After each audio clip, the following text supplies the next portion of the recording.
The purpose of this screencast is to serve as a follow-up to the creation of the Newcomers line graph. So you have already created the line graph. So you've created something for Minnesota populations that looks a lot like this already. You're now going to be working partially on the back of your poster paper. So you'd flip this over. And you're also going to be working in your notebook on the journal side. So you've created your graph already. Now, each member of the group will put him or herself into the moccasins of another person. So you're going to be developing empathy. You're putting yourself in the shoes of another person to see how that person may have felt. In this case, you are a member of the Ojibwe or Dakota tribes in 1860. If we go back to these population numbers, here's 1860 across, 7,000 Dakota, 7,500 Ojibwe, so about 14,500 native people living in Minnesota, roughly. And at that time in 1860, there's 172,000 whites. And from 1850, it went from 5,000 to 172,000 in just 10 years.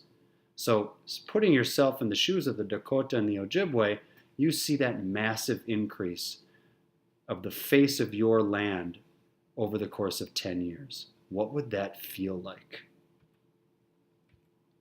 So each member of the group will select 3 feelings. If you're in a group of 2, you're going to have 6 feelings when it's all said and done. If you're in a group of 3, you're going to have 9 feelings because each member is going to select 3 feelings. There can be overlap.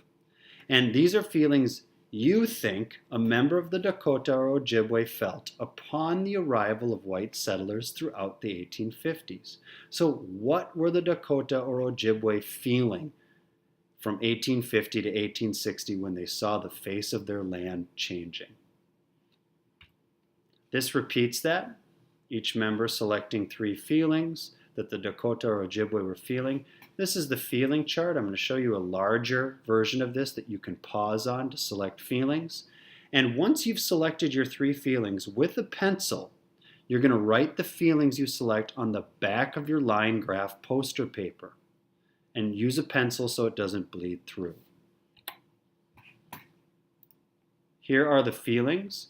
You may want to pause right now to select the most perfect feelings for how a Dakota or Ojibwe person might feel.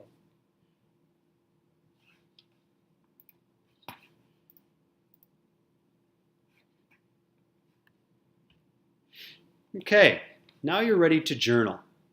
So you have your feelings written on the back of your poster paper. Now you're going to create a new journal entry called Newcomers Processing. This Newcomers Processing can go anywhere next to your Newcomers notes that you have in your notebook. You're going to pick 3 feelings from the poster. So it can be of the 9 or of the 6 feelings.